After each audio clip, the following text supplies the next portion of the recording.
ආයිබෝන් කියලා පිළිගන්නවා සුපුරුදු පරිදි වෙබ් පත්තරේ වැඩසටහන බලන්න ආපු ඔයගොල්ලෝ සියලු දෙනාම මාර්තු මාසයේ 14 සහ 15 දිනවල වාර්තා වුණු සුවිශේෂී පුවත් සමගින් අදත් මම වෙබ් පත්තරේ වැඩසටහන අරගෙන ආවා. වෙබ් එකේ තියෙන පත්තරේ කියවන්න කම්මැලි වලටයි වෙබ් එකේ තියෙන පත්තරේ කියවන්න වෙලාවක් නැති වලටයි ඔන්න මම අදත් අරගෙන ආවා මේ never done වෙබ් පත්තරේ. 14 වෙනි දවසේ වාර්තා වුණු සුවිශේෂීම පුවත තමයි බටලන්ද වාර්තාව සභානායක විමල් රත්නායක මහත්මයා විසින් ඊයේ පාර්ලිමේන්තුවේදී සභාගත කරනු ලැබුවා.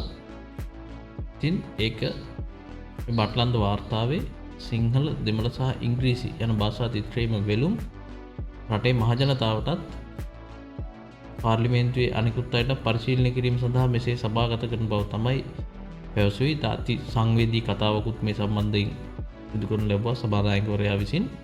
ඉතින් මේ අවස්ථාවේදී කතානායකවරයාද සංවේගයට පත් වුණා මේ කතාවෙන් අතරතුර.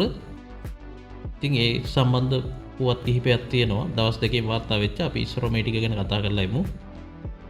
නිවුස් 19 වාර්තා කරලා තියෙන නිවුස් එකක් තියෙනවා. අපි ඒකට අවධානය යොමු කරමු. බටලන්ද වාර්තාව ගැන රනිල්ගෙන් විශේෂ ප්‍රකාශයක් කියලා තමයි මේකේ සඳහන් කරලා තියෙන්නේ. බටලන්ද කොමිෂන් සභාව වාර්තාව සම්බන්ධයෙන් හිටපු ජනාධිපති රනිල් වික්‍රමසිංහ මහතා එළඹෙන ඉරිදා 16 විශේෂ ප්‍රකාශයක් සිදු කිරීමට නියමිතව තිබෙනවා කියලා සඳහන් කරලා තියෙනවා.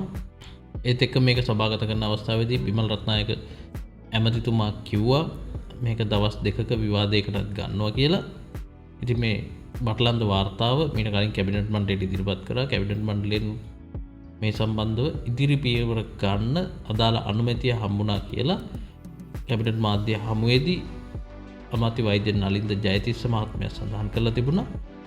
ඉතින් මේ වාර්තාව නීතිපතිවරයා වෙත යොමු කරලා අදාළ නීතිමය කටයුතු ඉදිරියට කරගෙන යාමට පටන් ගන්නවා කියලාත් මෙහිදී සඳහන් වුණා. ඉතින් මේකේදී රනිල් වික්‍රමසිංහ සඳහන් කරලා තිබුණා මේ වාර්තාවේ දේශප්‍රේමී ජනතා ව්‍යාපාරයේ වර්තමාන ජනතා විමුක්ති පෙරමුණ ඉජකරූප අපරාධයන් ගැනත් සඳහන් වෙනවා කියලා වෙලා.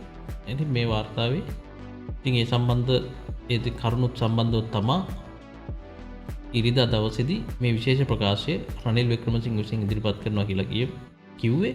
අපි බලමු දැන් මොකද්ද කියන්නේ කියලා. ඉතින් බටලන්දේ වදකයා කියලා තමයි ඔහු හඳුන්වන්නේ. ඉතින් මේ වදකයට මේ වදකාගාරයේ පවත්වාගෙන යාමේදී ඔහුගේ ඍජු දායකත්වය ලැබුණා කියලා මෙතන බොහෝ කරුණු සඳහන් වෙලා තියෙනවා. ඔහු අනිවාර්යෙන් ඇවිල්ලා මම කියන ටික කියන මේ ඕකේ අහවල් වගන්දී අහවල් තැන මම මේක අරක දුන්නා කියලා විතරයි තියෙන්නේ. මම දුන්නේ ඒක සත්භාවයෙන් වෙන දෙයකට. නමුත් ඒගොල්ලෝ පාවිච්චි කරලා තියෙන වෙන දෙයකට. මම දන්නේ නැහැ එහෙම දෙයක් වුණාද කියලා. ඔය වගේ කතා ටිකක් අනිවාර්යෙන් කියනවා. ඒක තමයි කියන්න දෙන්නේ. අය වෙන මොකුත් කියන්න නැහැ ඔය ගැන. හරි. ඕකේ ඇවිල්ලා කියන්නේ මේකේ පොයින්ට්ස් ටික ගන්නවා තියෙන. ඔහුගේ ප්‍රකාශයන් සම්බන්ධව ඔහු සම්බන්ධ තියෙන පොයින්ට්ස් ටික අරගෙන කියනවා මේක මම කියපු එකක් නෙවෙයි කියලා. හරිද? මේක මට අදාළ නැහැ. මේ අදාළ මං වෙනත් රාජකාරියකට මේව ලබා දුන්නේ එහෙම කියලා වැල්වටාරන් ටිකක් කියන්න තමයි ඔය එන්නේ. වෙන මොකුත් කියන්න නෙවෙයි. ඒ ප්‍රකාශ කරන්න දෙයක් නැහැ. මුළු රටම දන්නවා දැන් මේකේ මේ වාර්තාව මුළු රටේ සියලුම දෙනා දැන් අතටපත් වෙලා තියෙන්නේ. ඉතින් රටම දන්නවා මේ සම්බන්ධව. ඉතින් මේ සම්බන්ධයෙන් පෙරටුගාමී සමාජවාදී පක්ෂය සෑහෙන්න පෙනී සිටිනවා. කලින් දේශප්‍රේමී ජනතා ව්‍යාපාරය නියෝජනය කරේ. ඉතින් ඔවුන් අද වාමාංශික හඳවරු දෙකට බෙදලා JVPන් අයින් වෙලා ඔවුන් වෙනම තමයි පෙරටුගාමී සමාජවාදී පක්ෂය පිටුවාගෙන තිබෙන්නේ. ඉතින් ඔවුන් සෑහෙන්න කතා කරනවා මේ ගැන මේවට නීති ක්‍රියාත්මක කරන්න කියලා ඔවුන් ඉදිරිපත් වෙනවා. ඉතින් අද පාර්ලිමේන්තුවේදී රාසමාණික්කම් මන්ත්‍රීවරයා ප්‍රකාශ කළා මේ පෙරටුගාමීගේ කීවට තමයි මේ NPP එක මේක පාර්ලිමේන්තුවට ඉදිරිපත් කරේ. නැත්නම් ඔවුන් මේක ඉදිරිපත් කරන්න හිටියේ නෑ කියලා ප්‍රකාශ වුණා. ඒත් එක්කම මේ ගොඩක් අය ගොඩක් තැන්වල කීවා ඉතින් 2002 චන්ද්‍රිකාගේ ආණ්ඩුවේ ජනතා විමුක්ති පෙරමුණ හිටියා. ඒ වෙලාවේ උන්ට මේක සභාගත කරන්න උවමනාවක් තිබෙන්නේ නැහැ. පස්සේ මහින්ද රාජපක්ෂ එක්ක හිටියා. ඒ වෙලාවේ ඒක සභාගත කරන්න ඕනේ නැහැ. පස්සේ යහපාලන කාලේ දූෂණ විරෝධී කාර්යාලයේ අටවගෙන කරපු කාල සීමාව තුලත් උන්ට මේ සම්බන්ධව කිසිම උනන්දුවක් තිබුණ නැහැ.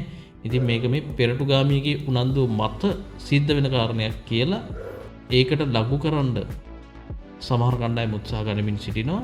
ඉතින් කෙසේ හෝ මේක ඉදිරිපත් වීමම සාධනීය කාරණාවක් විදිහට තමයි ගන්න තියෙන්නේ. අපි බලාපොරොත්තු වෙනවා මේ සම්බන්ධ ඉදිරියට නීතිය ක්‍රියාත්මක වෙයි කියලා. ඒත් එක්ක තමයි ඔවුනුත් අපරාධ කරලා තියෙන මේ සම්බන්ධව. මේක එක් පාර්ශවයක් කරපු දෙයක් නෙවෙයි, මේ දෙපාර්ශවයම අපරාධ කරලා තියෙන. දෙපාර්ශවයම කරපු අපරාධ පිළිබඳ විමර්ශන ආරම්භ කරලා දෙපාර්ශවයටම දඬුවම් දෙන්න ඕන. මේ රනිල් කරපුවා රනිල් ඇතුළු රාජ්‍ය ත්‍රස්තවාදී විතරක් නෙවෙයි, දේශප්‍රේමී ජනතාව ව්‍යාපාරය කරපු වැරදි දේවල් වලට අනිවාර්යයෙන්ම දඬුවම් පැමිණිය යුතුයි කියලාත් අපි මෙතනදී සඳහන් කරමු. මම මේ වාර්තාවේ තියෙන පොඩි කැලලක් උපුටා ගන්න. මේකේ තියෙනවා මේ සමාප්ති නිරීක්ෂණ සටහන් කියලා කැලලක්. එන්නේ කැලල විතරක් කියන්නම් ඔයගොල්ලන්ට. ප්‍රාරම්භක පරිච්ඡේදයේ සඳහන් කරන පරිදි 88 89 දක්වා කාල සීමාව භීෂණ සමයක් විය. ජනතා විමුක්ති පෙරමුණ JVP දරුණු ප්‍රචණ්ඩ ක්‍රියා සිදු කිරීමේ යෙදුණු අතර ඊට එරෙහිව එවකට පැවති රජය ඇතුළත පිටත වූ බලවේග විසින් ඒ හා සමානම සාපරාධී ක්‍රියා සිදු කරන ලදී. ජනතා විමුක්ති පෙරමුණට එරෙහිව ක්‍රියා කළ රජය පිටත වූ බලවේග සෝදිසි කණ්ඩායම් වැනි පොලිස් සහ සන්නද්ධ හමුදාවල ආශිර්වාදය ඇතිව එසේ කළ ඇතැම් අවස්ථාවල එම බලවේග පොලිසිය බඳු රජයේ බලවේග සමග කුමන්ත්‍රණකාරී සම්බන්ධයකින් යුතුව ක්‍රියා කළ රජයේ කඩාකප්පල්කාරීන් අත්අඩංගුවට ගැනීමට හා ඉවත් කරලීමට උනන්දුව දැක්වූ නමුත් එම අරමුණු ඉටු කර ගැනීමට උපයෝගී කරගන්න ආකාරය ගැන තැක්මක් නොකළ බව තීරණය කිරීමට ප්‍රමාණවත් කරුණු තිබේ. රජයේ බලවේග විසින් ඔවුන්ට එරෙහිව අනුගමනය කරන ලද උපාය මාර්ග අතරට පැහැරගෙන යාම, ඝාතනය කිරීම වැනි අධිකරණ ක්‍රමයෙන් බාහිර ක්‍රියාද ඇතුළත් වේ. රජයේ බලවේග විසින් අධිකරණ ක්‍රමයෙන් බාහිර ක්‍රියාවල යෙදීම වැළැක්වීම, ප්‍රමාණවත් පියවර ගැනීම වැළකිණි. අධිකරණ ක්‍රමයෙන් බාහිර ක්‍රියාවල යෙදෙන බවට චෝදනා ලැබූ අය රජය විසින් ආරක්ෂා කරනු ලැබිණි. එවකට සිටි රාජ්‍ය ආරක්ෂක අමාත්‍යවරයා යුක්තිය පසඳවීමේ හා නීතිය ක්‍රියාත්මක වීමේ සාමාන්‍ය ක්‍රියාදාමයට මැදිහත් වූ අවස්ථාවක් ගැන එවකට සිටි පොලිස්පතිවරයා සාක්ෂි දුන්නේ. මාධ්‍යවේදී රිචඩ් සොයිසා ඝාතනය කිරීම සම්බන්ධයක් තිබීම නිසා අත්අඩංගුවට ගැනීමේ වරෙන්තුවක් මහේස්ත්‍රාත්වරයා විසින් නිකුත් කරනු ලැබ සිටි ජ්‍යෙෂ්ඨ පොලිස් නිලධාරියෙකු අත්අඩංගුවට නොගැනීමට එකී අමාත්‍යවරයා විසින් පොලිසිය පොළඹවනු ලැබූ බව එවක සිටි පොලිස්පතිවරයා සාක්ෂි දෙමින් කීය. මෙම කොමිෂන් සභාවට මෙබඳු තවත් අවස්ථාවක් දැක්කන්නට ලැබුණේ නීතිඥ විදේදාස ලියනාරච්චි ඝාතනය කිරීම ගැන ඇටෝනි ජෙනරාල් වරයා විසින් පොලිස් නිලධාරීන් 3 දෙනෙකුට විරුද්ධව අධිචෝදනා ඉදිරිපත් කරන ලදී. මෙම චෝදිතයන් වෙනුවෙන් පෙනී සිටි අධිනීතිවරුන්ගේ ගාස්තු රජය විසින් ගෙවන ලද බවට වන සාක්ෂි කොමිෂන් සභාවට ලැබී තිබේ. එවකට පැවති රජයේ ආකල්පයේ සමස්තයක් වශයෙන් මෙම සිද්ධීන් පැහැදිලිව පෙන්눔 කරනු ලැබේ කියලා තමයි සඳහන් කරලා තියෙන්නේ. ජනතා විමුක්ති පෙරමුණ ඊට සම්බන්ධ දේශප්‍රේමී ජනතා ව්‍යාපාරයේ බඳු සංවිධානවල සමාජිකයන් විසින් කරන ලද ත්‍රස්තවාදී ක්‍රියාවලට අපි කිසි ලෙසකින් සමාව නොදෙන බව අපි ස්ථිර වශයෙන්ම ප්‍රකාශ කරනු කැමැත්තෙමු.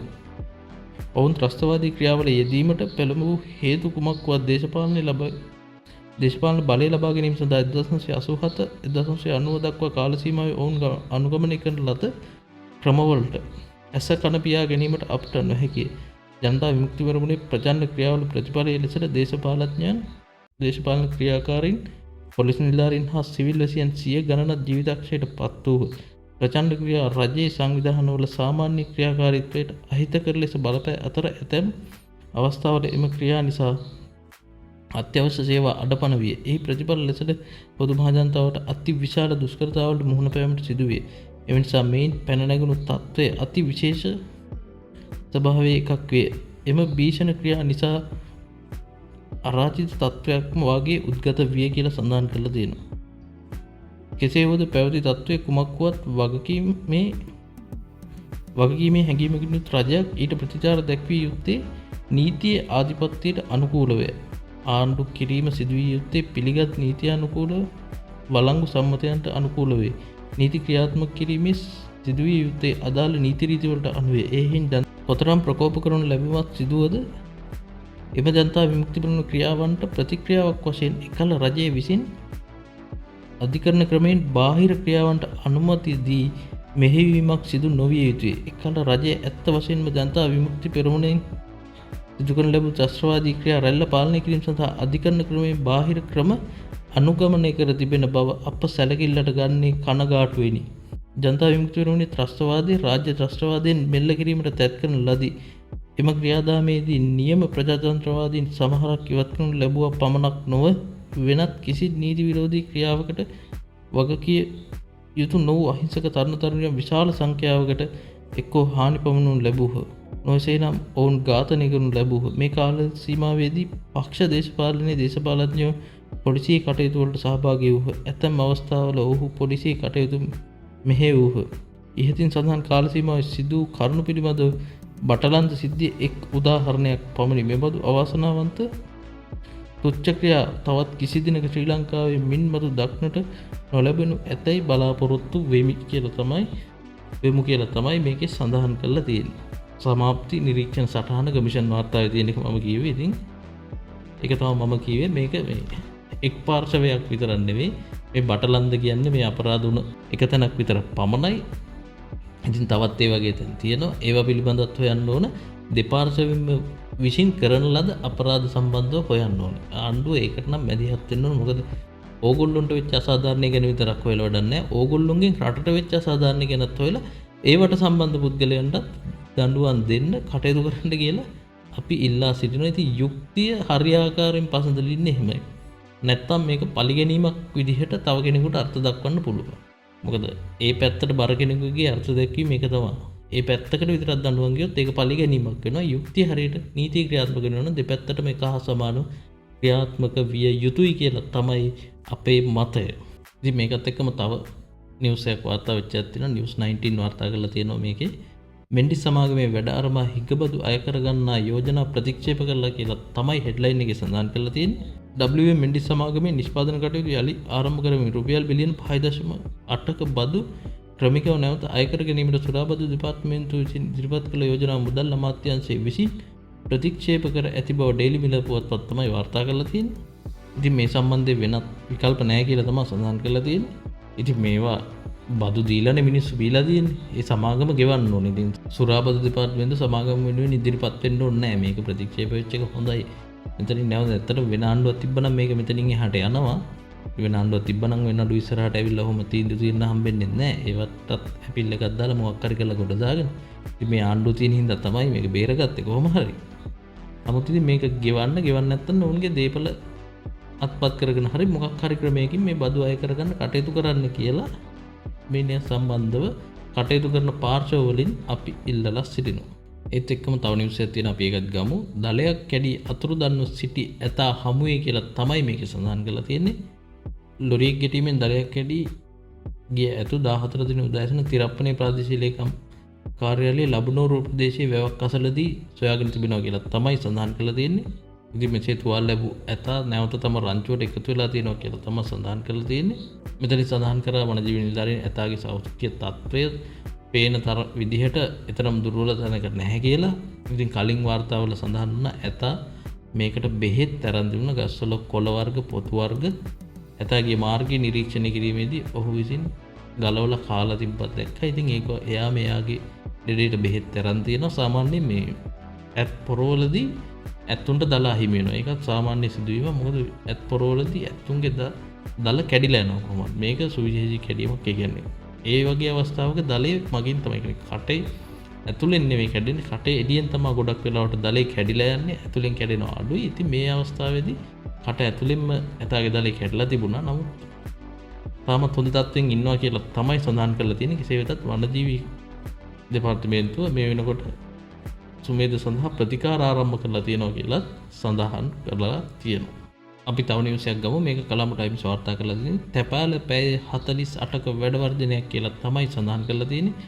තැපැල්ලා විදුලි සංදේශ නිලධාරීන්ගේ සංගමය සහ ඒකාබද්ධ තැපැල් වෘත්තීය සමිති පෙරමුණ නියෝජනය කරන සියලුම වෘත්තීය සමිති ඒකාබද්ධ සංකේත වැඩ වර්ධනයක් ක්‍රියාත්මක කරන බවට තීරණය කරලා තියෙනවා. ඒ 16 වෙනිදා සවස් 4 සිට 18 වෙනිදා මධ්‍යම රාත්‍රී 12 වෙනකම් කියලා තමයි සඳහන් කරලා තියෙන්නේ. මේ ඒකාබද්ධ වැඩ වර්ධනයේ තියෙනවා කියලා ඔවුන් සඳහන් කරලා තියෙනවා. ඉතින් මේ වෘත්තීය සමිති ටික වසන්ත සමරසිංහට මගහැරුණාද වගේ එකක් තමයි අපිට අහන්න තියෙන්නේ. ඉතින් වසන්ත සමරසිංහගේ වෘත්තීය සමිතිත් එකතු වෙලා තියෙන බව තමයි අපිට පෙනී යන්නේ මෙතනදී. මෙහෙම වෙන්නත් පුළුවන් මේක. දැන් වෘත්තීය සමිතිය ස්වාධීනව වැඩ කරනවා වගේ එකක් පෙන්වන්නත් මේ වගේ චූටි දේවල් කරනවා වෙන්නත් පුළුවන්. ඉතින් වෘත්තීය සමිතිය ඒගොල්ලෝගේ ස්වාධීනත්වයේ තියාගෙන පවත්වාගෙන යනවා කියලා එකක් පෙන්න ගන්නත් ඕනෙත් දන්නේ නැහැ ආණ්ඩුවට. එහෙම එකක් වෙන්නත් පුළුවන් මෙතන. හිටපු ගමන් ඔය රංජන් ජයලාල් එක සද්ද දානවා විදුලි බල ඇමතිතුමාට. ඒ වගේ දේවල් තියෙනවා නැතුවම නොවේ ඉතින්. හරිද මේ ළඟදී ජෝසප් ස්ටාලින් සද්දයක් දාලා තිබ්බා. මේ ඔක්කොම NPP එකේ කට්ටියනේ. NPP එකේ අය තමයි මේගොල්ලෝ සේරම. ඒගොල්ලෝ විටින් විට සද්ද දාලා අපි ස්වාධීනයි වගේ කියලා කියන්න හැදුවට නෑ මහත්තයෝ. ඕගොල්ලෝ NPP එකේ කියන්නේ රටේ ජනතාව දන්නවා. ඒකින්ද සාධාරණ සාධනීය දේවල් වෙනුවෙන් පමණක් වෘත්තීය ක්‍රියාමාර්ග වලට එන්න. ඉතින් ඕගොල්ලොන්ගේ මේ එක අයගේ වැටු ප්‍රශ්න වලට තමයි දැන් මේ රාජ්‍ය සේවකයෝ ස්ට්‍රයික් කරන්න පටන් ගන්න තියෙන්නේ. හරි. රාජ්‍ය සේවකයන්ට කියන්න තියෙන්නේ මේ පුද්ගලික අංශේ එදා වේලා හම්බ කරගෙන ගන්න මිනිස්සු හොම්බෙන් යන්නේ. හරි. උන් තමයි බදු ගෙවන්නේ මේ රටට. මේ රටේ වැඩි ප්‍රමාණයක් බදු ගෙවන්නෙත් මේ ඉන්න මධ්‍යපාන්තික ව්‍යාපාරිකයෝ ටිකයි පුද්ගලික අංශයේ වැඩ කරන විධායක ශ්‍රේණියේ මිනිස්සු ටිකයි තමයි බදු ගෙවන්නේ. උන්ගේ බදු මුදලෙන් තමයි ඔයගොල්ලෝ නඩත්තු වෙන්නේ. ඒ වුණාට උන් කිල්ල ඔයාලගේ සර්විස් එකක් ගන්න කියපුවම ඒ සර්විස් එක අද ස්ට්‍රයික් නම් ඒක වැඩක් නැහැ. ඒ සර්විස් එක මේ මිනිසුන්ට ලැබෙන්න ඕනේ. ඉතින් ආණ්ඩුවෙන් අපි ඉල්ලන්නේ මේ බදු ගෙවන ජනතාවට සාධාරණයක් කරන්න. මොකද ඒ මිනිස්සුන්ගේ බදු මුදලෙන් තමයි මේ රාජ්‍ය සේවකයෝ නඩත්තු වෙන්නේ. ඒකින්ද ඔවුන්ට වගකීමක් තියෙනවා ඒ ජනතාවට සේවය කරන්න. ජනතාව අපහසුතාවයට පත්වන ආකාරයේ ස්ට්‍රයික් කිසිසේත් අනුමත කරන්න බැහැ.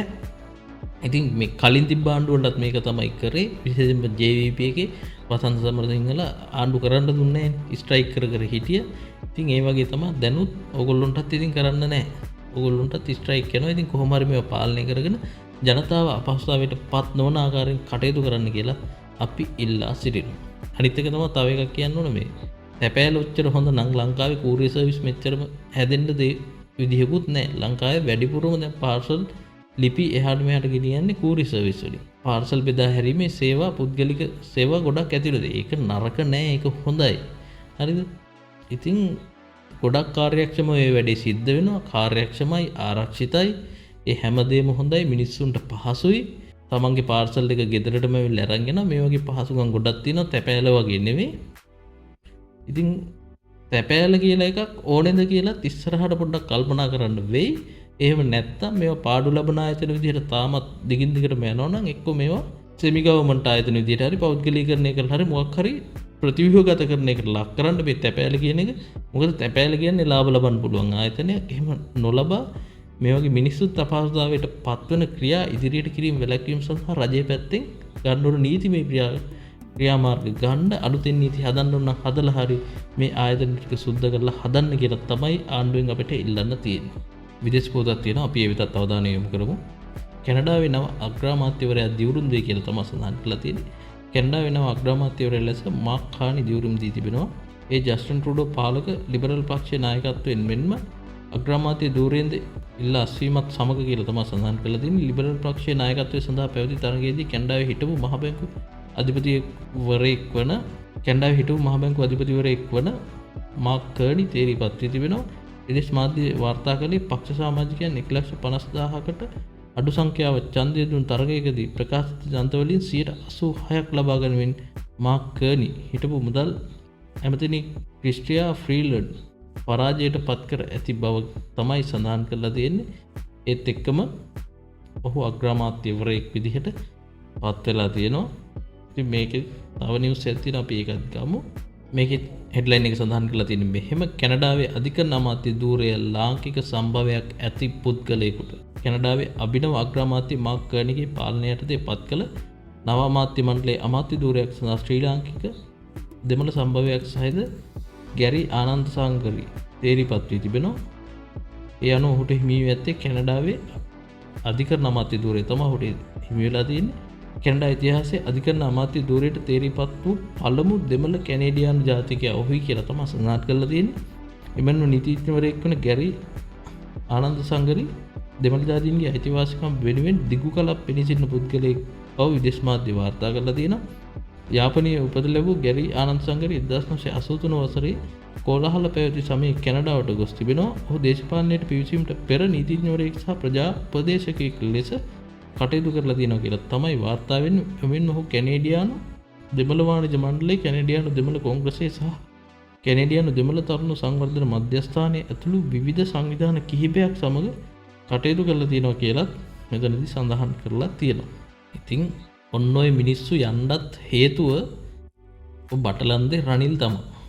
රනිල්ලගේ වැඩහින්ද තමයි 83 කළු ජූලිය ඇති උනේ. කළු ජූලියත් එක්ක මේ මිනිස්සුන්ට විඳින්න වුණු අඩත් හින්දා තමයි මේ මිනිස්සු විදේශ රටවලට පලා ගියේ. නැත්නම් ඉතින් මේ වගේ උගත් විද්වත් මිනිස්සුන්ගේ සහාය ශ්‍රී ලංකාවටත් ලබා ගන්න තිබුණා. يعني මේ මිනිස්යාගේ දක්ෂකම කොහොමද කියලා අපිට හිතන්න පුළුවන්. මොකද වෙන රටකට ගිහිල්ලා ඒ රටේ දේශපාලනය කරලා ඒ රටේ ප්‍රධානම අමාත්‍ය ධූරයක් ගන්නවා කියන්නේ මේ මිනිස්සයා කොච්චර දක්ෂයිද. ඉතින් ඒ වගේ දක්ෂ සුදක්ෂ මිනිස්සු කොච්චරනම් මේ මාතෘ භූමියට මේ හිටපු පරණ දේශපාලඥයෝ අහිමි කරලා තියෙනවා. සමහරු ඝාතනය කරා, හරිද? සමහරු පුච්චලා දැම්මා, සමහරු රටින් ගියා. ඒ මිනිස්සු ආය ආවෙත් නැහැ. හරි? සමහරුන්ගේ කට වහලා තියෙනවා. මේ මිනිස්සු කට අරින්නෙත් නැහැ. මේ මිනිස්සුන්ගේ වයස ගිහිල්ලා දැන් මේ මිනිස්සුන්ගෙන් ඒ ගන්න පුළුවන් සේවය දැන් ගන්නත් බෑ. අර වාර්තාවේ අන්තිමට කියලා තියෙන්නේ. අන්න ඒ වාක්‍යය තමයි අපි හොඳටම කියව ගන්න ඕනේ. මෙවැනි දෙයක් යලි කිසි දිනක මේ දිවෙන්නට යලි සිදු නොවේවා කියලා ප්‍රාර්ථනා කරලා අපි අදට වැඩසටහන මෙතනින් නවත්තනවා. ඉතින් සාම්ප්‍රදායික සීමාවෙන් එහා පත්තරේ බලන්න හෙටත් එන්න මේ නෙවඩා වෙබ් පත්තරේ.